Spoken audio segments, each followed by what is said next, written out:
Cerita rakyat Korea, kapak emas dan kapak perak.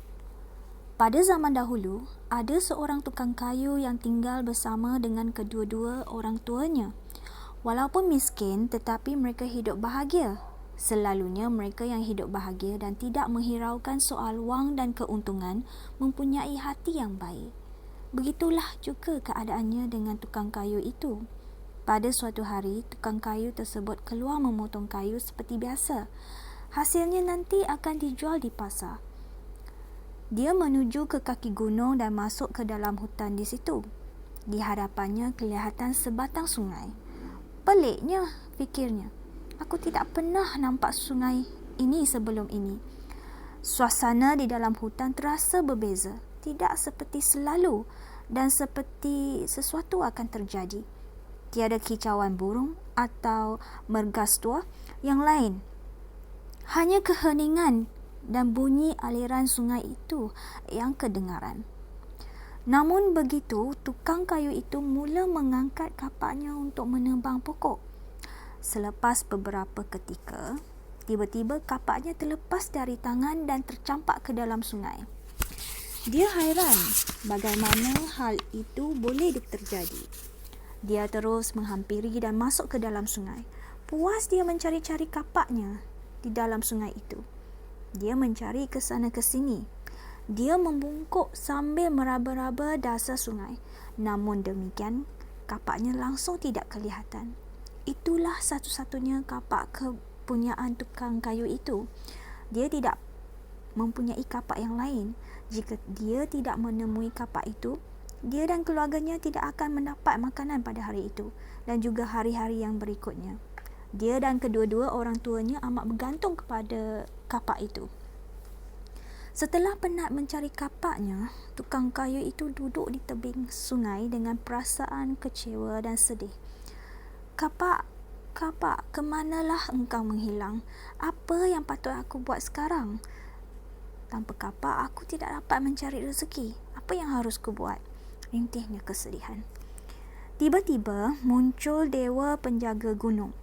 Dewa tersebut kelihatan seperti orang tua yang bijaksana dan sakti. Kenapa kamu menangis? Dewa itu bersuara. Oh, tuan ni siapa? Datang dari mana? Tukang kayu itu bertanya dengan heran dan takut. Akulah dewa penjaga gunung ini. Mengapa kamu menangis? Kapak saya terjatuh ke dalam sungai. Tanpa kapak itu, saya tidak dapat bekerja dan mencari rezeki. Setelah dewa itu mendengar kata-kata tukang kayu itu, dia pun menghilangkan diri ke dalam sungai. Tidak lama kemudian, dia muncul dengan membawa sebilah kapak emas yang cantik, berkilau-kilauan. Dewa penjaga gunung bertanya, ini kapak emas, adakah ini kapak kamu? Bukan, ini bukan kapak saya, jawab tukang kayu itu. Baiklah. Dewa penjaga gunung masuk semula ke dalam sungai. Tidak lama kemudian, dia muncul pula dengan sebilah kapak perak yang cantik berkilau-kilauan. Ini kapak perak. Adakah ini kapak kamu? Maaf dewa, ini juga bukan kapak saya. Kapak saya tidak cantik dan tidak mahal. Baiklah. Dewa penjaga gunung itu sekali lagi menghilang ke dalam sungai.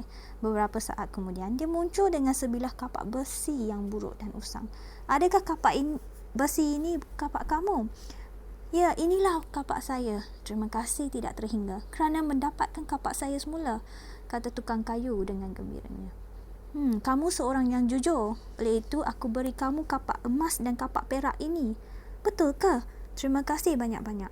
Tukang kayu itu pun kembali ke rumah dengan gembiranya. Dengan menggunakan kapak emas dan kapak perak tersebut, dia menjadi orang kaya di desanya. Kisah dia terjumpa dengan dewa penjaga gunung itu tersebar luas.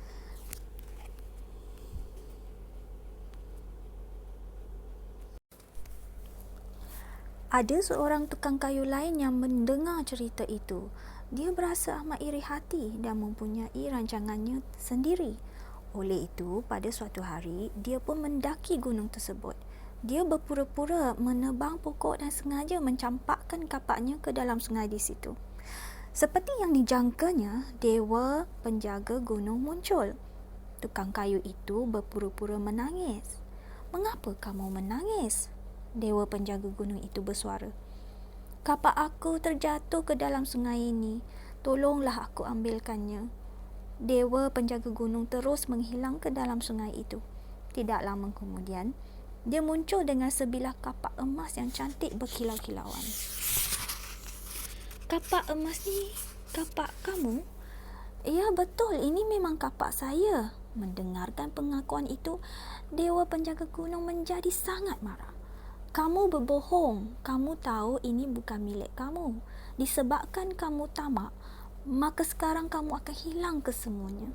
Dengan tiba-tiba, Dewa penjaga gunung lenyap dari pandangan bersama dengan kapak emasnya. Tukang kayu yang tamak itu berteriak meminta maaf kerana dia telah berbohong. Namun begitu, Dewa penjaga gunung tidak muncul juga. Tukang kayu itu kembali ke kampungnya dengan perasaan yang amat kesal dan sedih. Sikap iri hati dan tamak membuatnya hilang kesemuanya sekali. Tidak lama kemudian, dia pergi ke rumah tukang kayu yang jujur dan menceritakan apa yang telah terjadi.